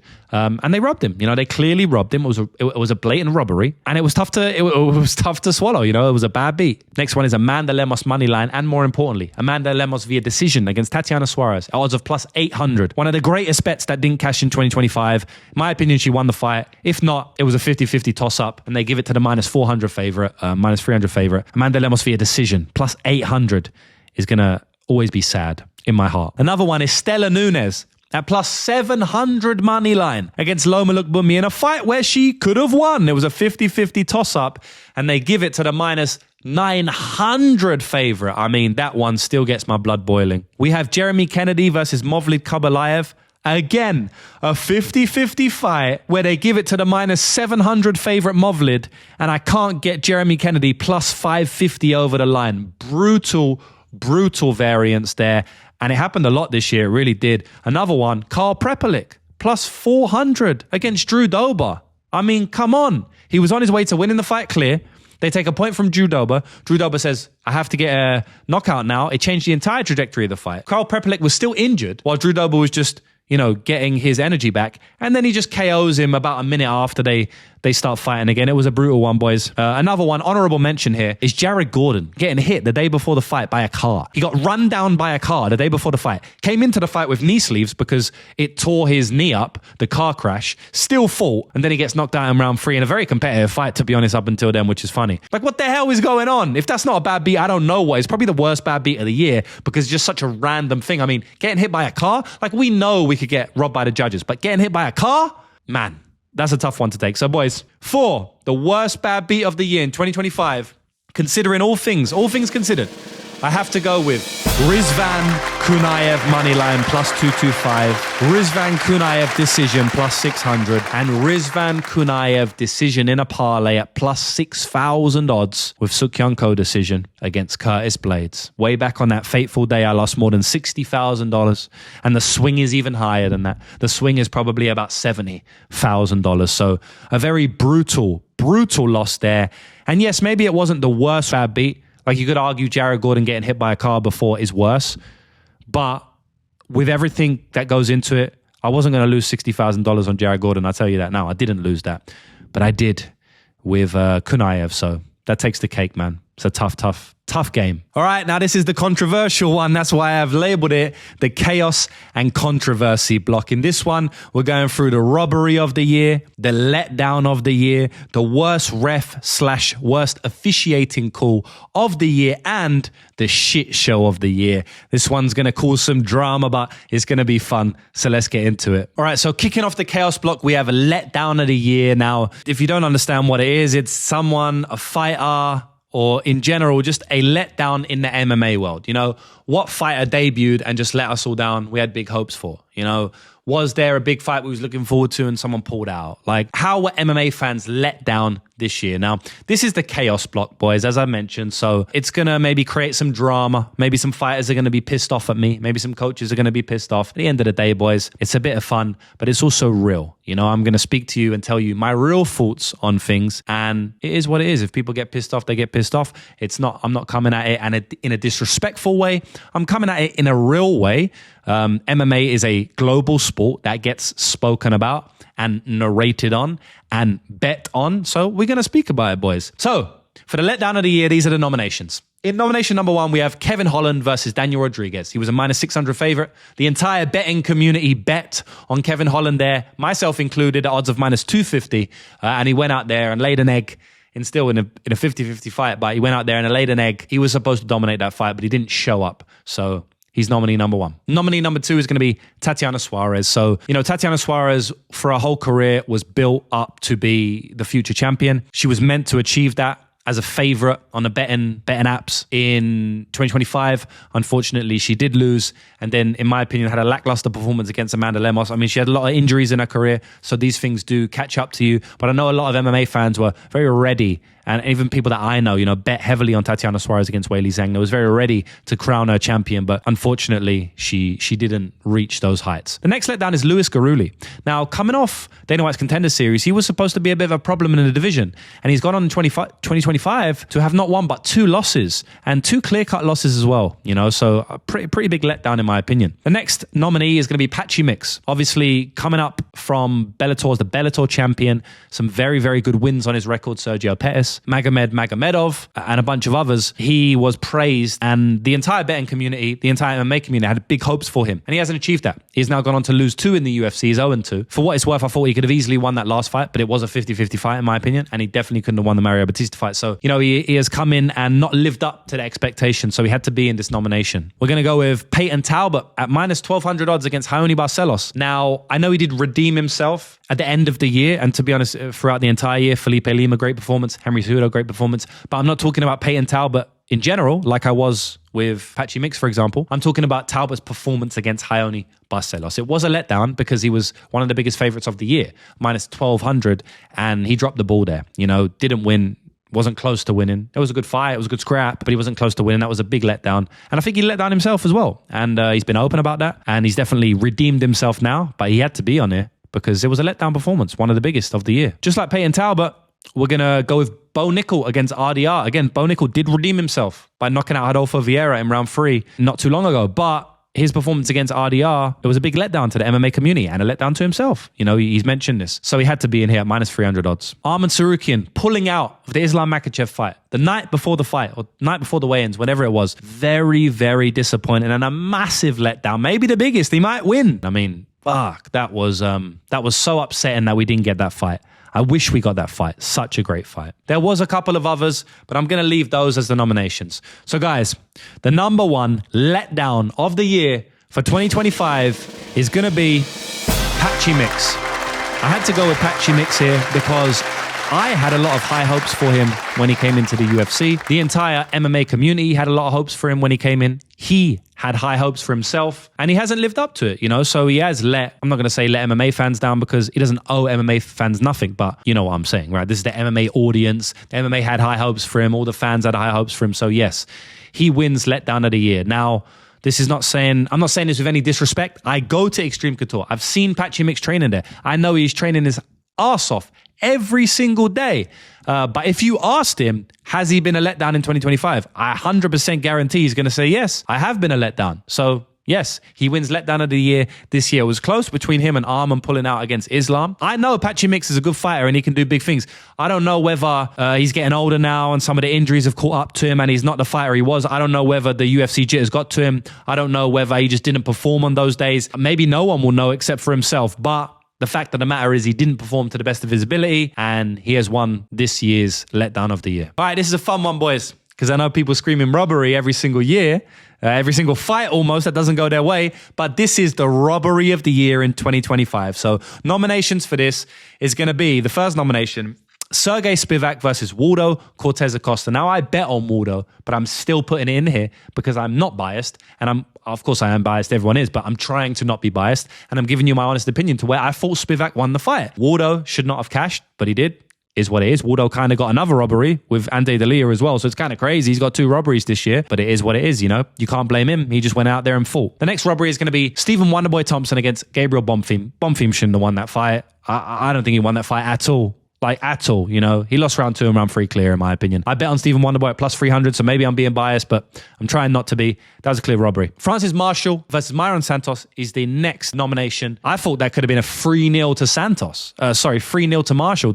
So to see Santos get it, I was extremely surprised. I don't think it's as bad robbery as people were saying after rewatching it back. I still think it's a bad robbery, though. The next one is Jolton Almeida versus Alexander Volkov. Now, again, I bet on Alexander Volkov here. I was of plus 180 or something like that, plus 170. So, again, I'm trying to not be biased. And a lot of people, because I said this after the fight, like that was a robbery. And a lot of people were calling me out saying, no, it wasn't a robbery. Jolton threw 0 punches in round 3.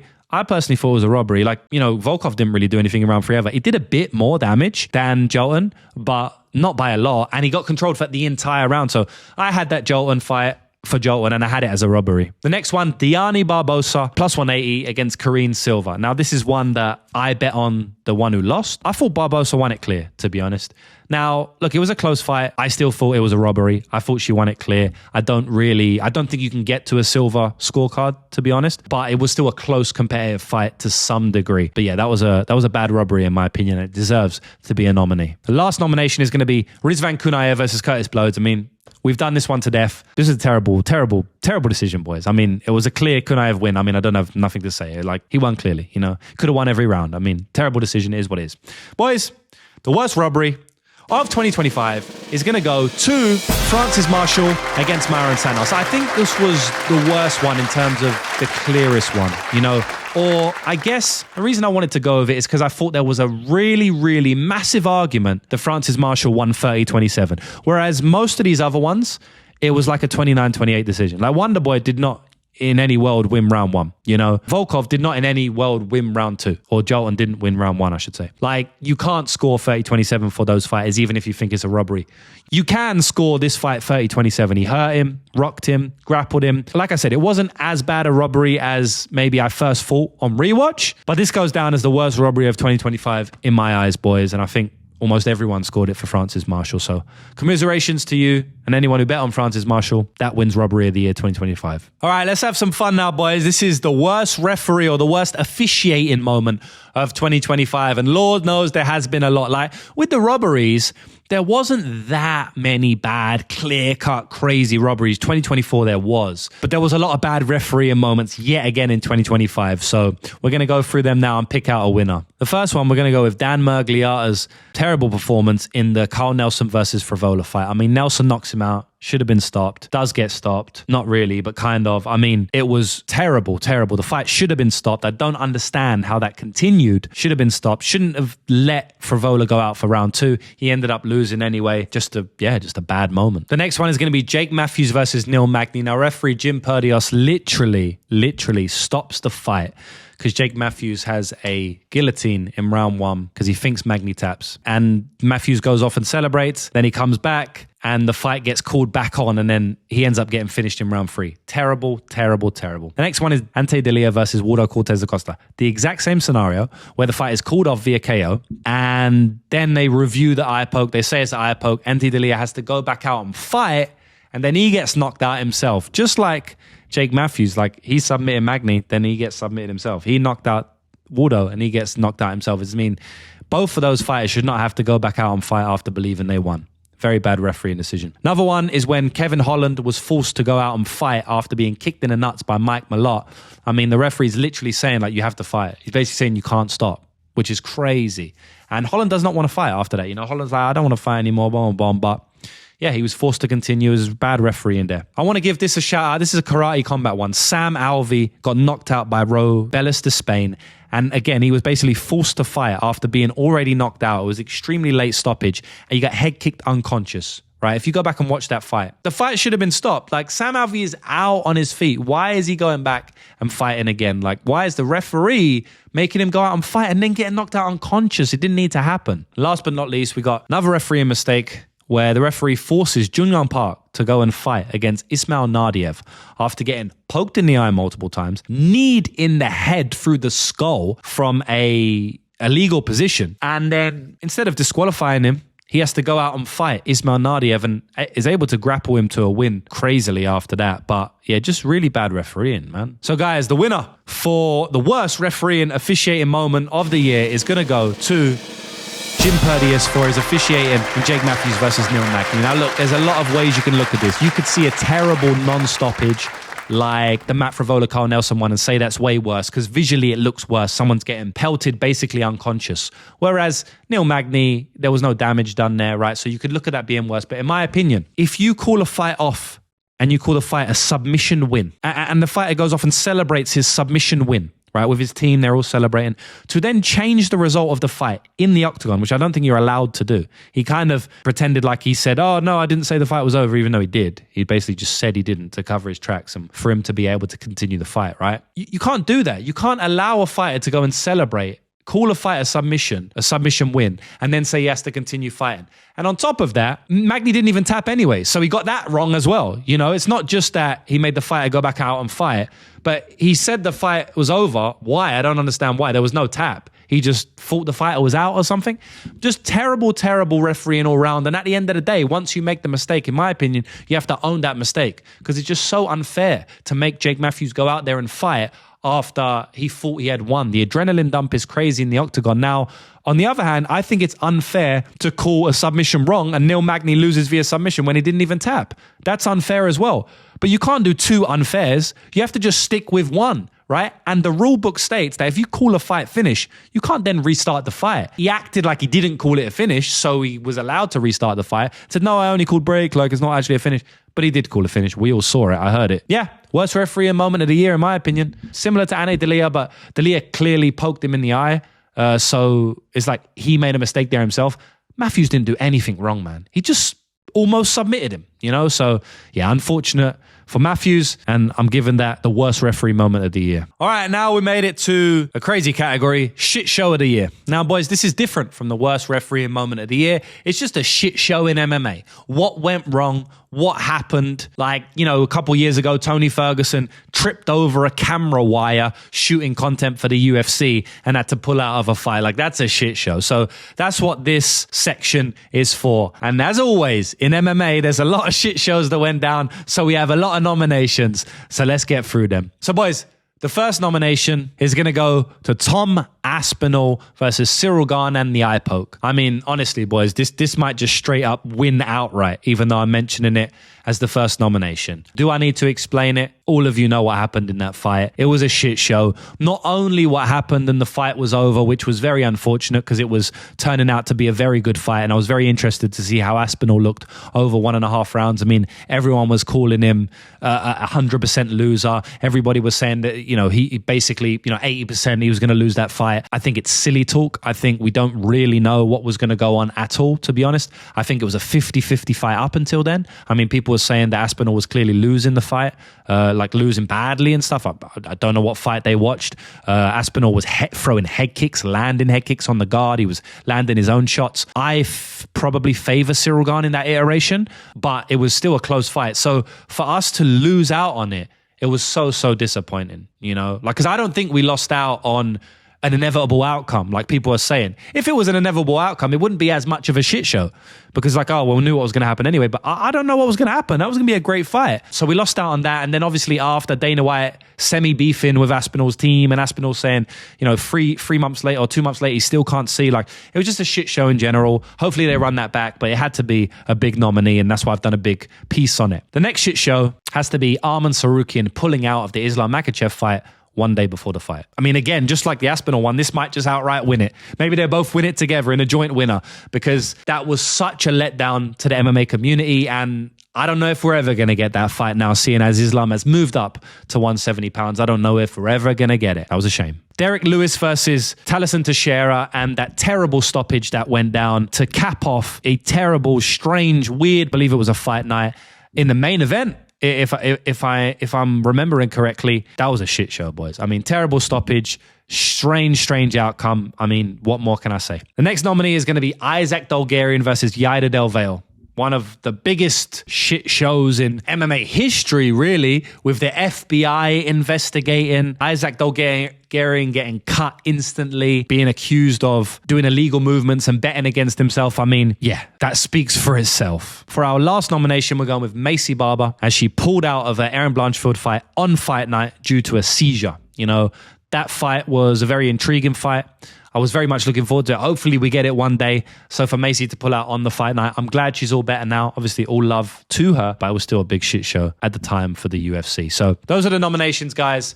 And to be honest, there's one clear winner in this one.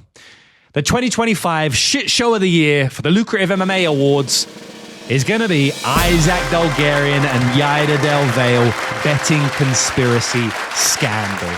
FBI started getting involved. FBI is investigating everyone. One of the biggest scandals to come out since the James Krause scandal a few years ago. And one of the biggest scandals in MMA, not only UFC, but MMA history. This will go down in the history books in 20 years.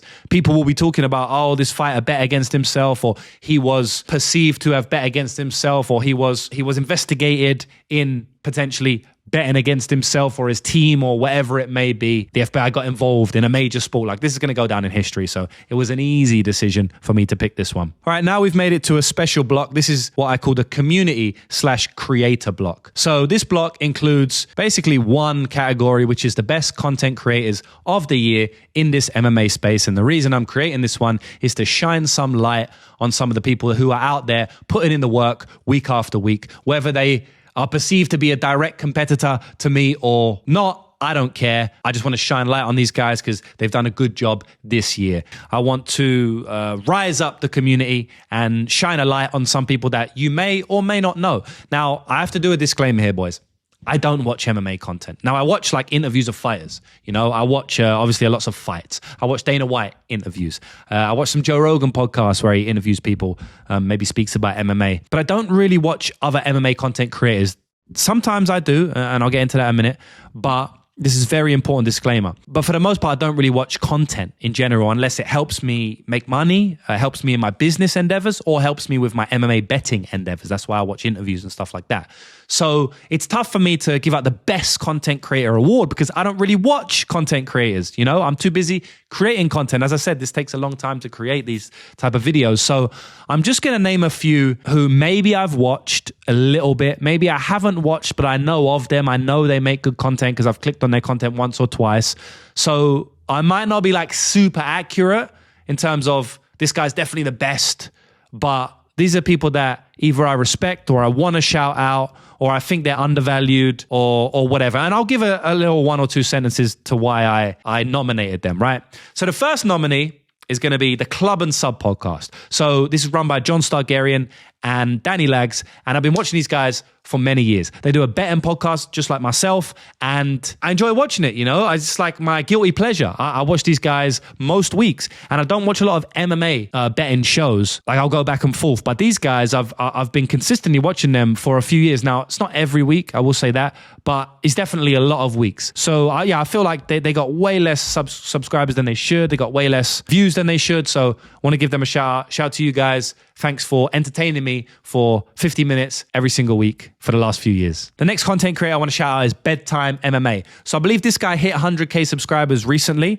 And yo, what it do, Bedtime Crew? Again, I haven't watched the full video of this guy. I watched a couple of like the first minute and he always says that. And I thought it was cool, so I remembered it.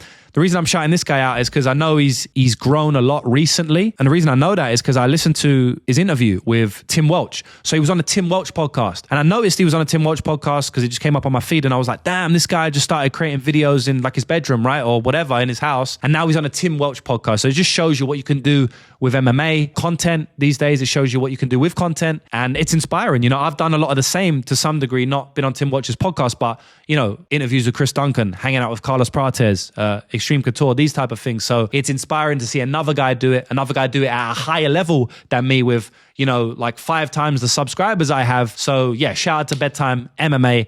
I know you make some good content, man. Congratulations on your success. Hopefully it goes to another level next year.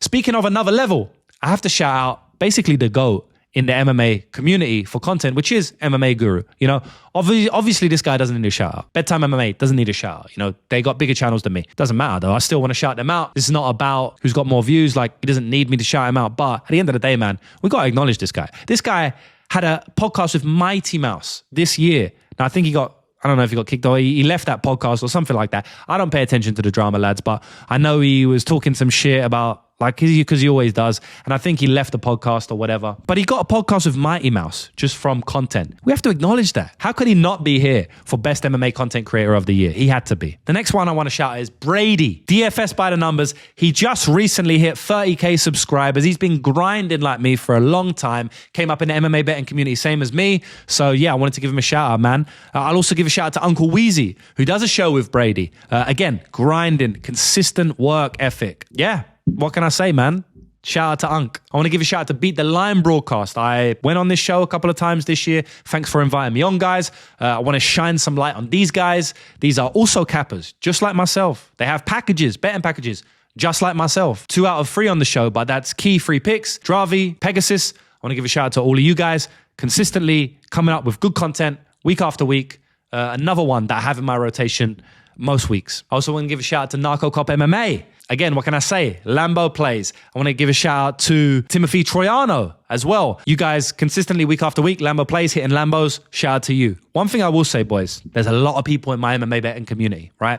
And I ain't just going to shout out every single person because 1, it's going to take me a million years to do it. And 2, I don't watch that much content, so I can't really say I'm going to shout out this guy and I never watch his videos. I know he exists, but maybe I never watch his videos. And 3, I'm going to forget everyone, right? So please, if you're in my community and I didn't mention you, don't get annoyed with me. I've got 12 people written down here. Like, shall I shout out 20? Like, it's too hard, boys. But I know there's other guys I haven't shouted out, but anyway. All right, another nominee, Half the Battle MMA. Boys, go check out Half the Battle if you haven't. Great channel, leveled up massively with the animations, the graphics, the fight highlights, the music, the intro, the short form, the interviews. Half the Battle, been in it for a long time. OG of the game, veteran of the game. Somebody who paved the way for me to be able to be in the game. You know, if he wasn't making content 10 years ago, then maybe I wouldn't do it. Who knows? All I know is that he's been in the game for a long time and he's actually getting better week after week, year after year. So that's testament to him. A lot of people, yeah, they was popping 10 years ago, 5 years ago, but what are they doing now? Half the Battle continues to improve. Big shout out to you. Congratulations on, I believe, hitting 10K subs on YouTube or getting close to it. If not, everyone that's watching this video,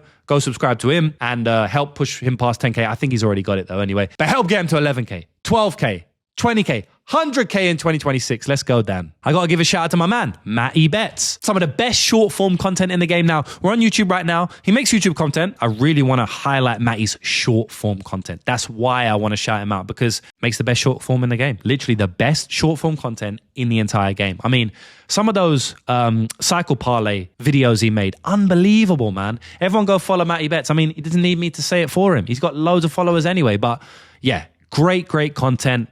Let's hit another cycle before the year's up. I am recording this before the Cape fight.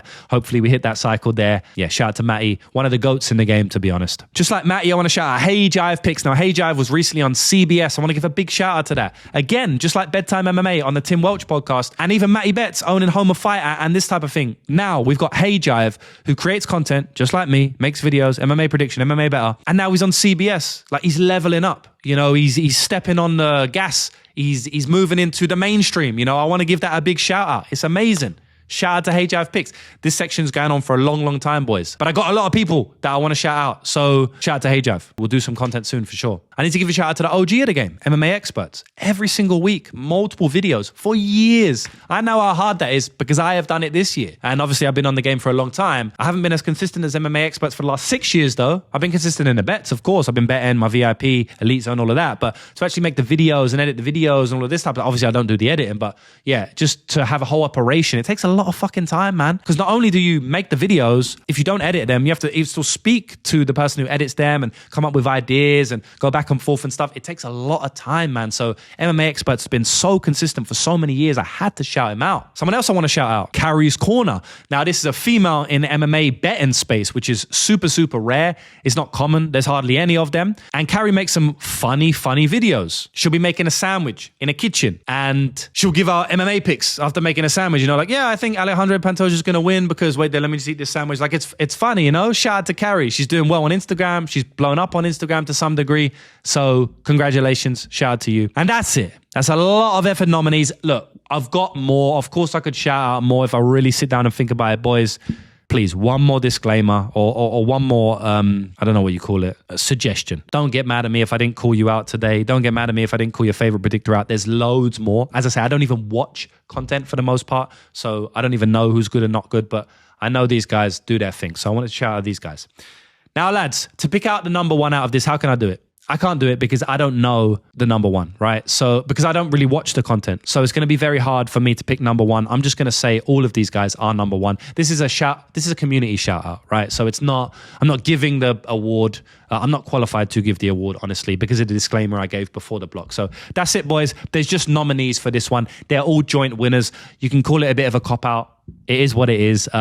So yeah, go and follow these guys. Go and support these guys. Subscribe to them. Like their stuff. Comment on their stuff. Interact with their stuff. Follow their journeys. Support them. It's not easy making content week after week. It's not easy putting your face out there and giving betting predictions because you open yourself up to ridicule when you lose a bet. And yeah, some of the ridicule is not even about bets, you know? So yeah, shout out to all of these guys from me and on behalf of the MMA community and the MMA betting community. Everyone's doing a fantastic job. So let's continue crushing it as a community together. And I see everyone at the top. Now, the final block of this show is the grand finale block.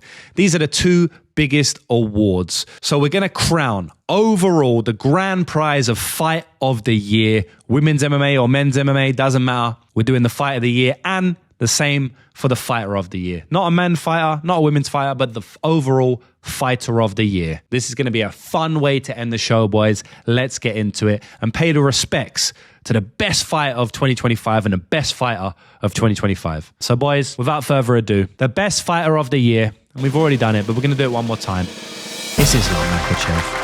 It's Islam Makhachev. He could go down as one of the greatest fighters ever in MMA history. I want to see that Ilia Topuria fight to really, really cement his legacy. I don't know if they fight at 170, whether it would hit the same as if they fought at 155, but maybe he says, fuck it, I moved down to 155, I can't see it.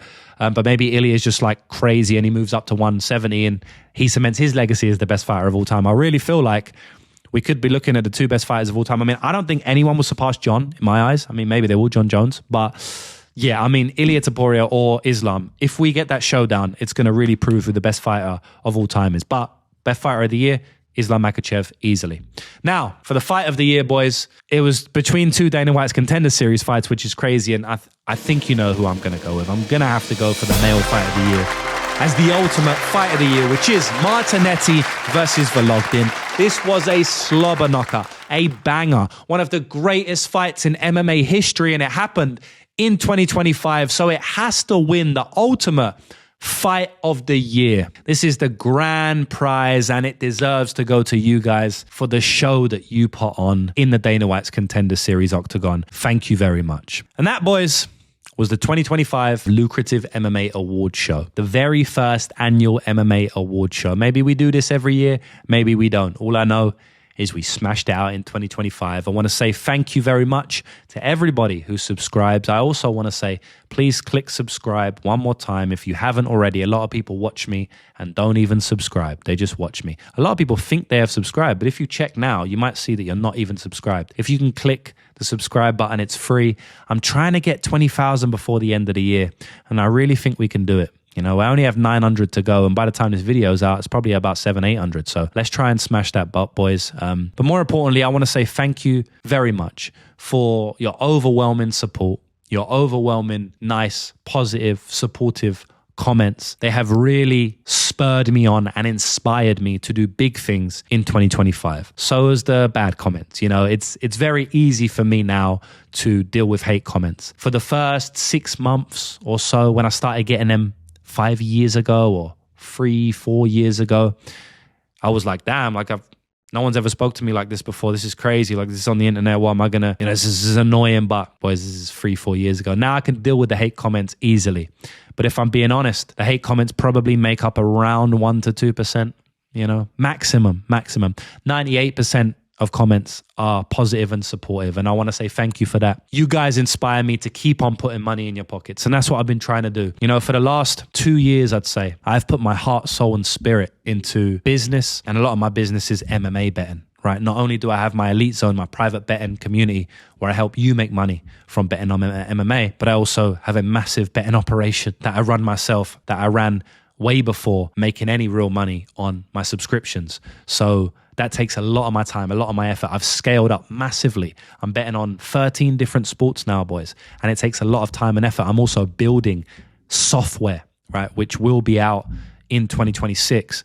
I'm also doing a lot of things behind the scenes that I don't mention on a MMA betting channel because it's not MMA betting related. But I have put my heart and soul into business over the last 2 years, not 3. 2023 was kind of like more of a chill year, even though I was working. 2024 and 2025, I've put my heart and soul into it. So much so that I actually lost a bit of my heart, soul, and spirit. You know, like I won't go into depth right now, but the amount of grind and effort it takes to operate at the level I'm operating at in business, entrepreneurship, and betting, you know, and the financial level I'm operating at, and the amount of money I'm winning on betting and in business and stuff like that, it takes a special type of person that I've had to become over the last 2 years, and I've had to sacrifice a lot of my other part of life, you know, which is my health, my fitness, my training, my mental health, my relationships, my friendships.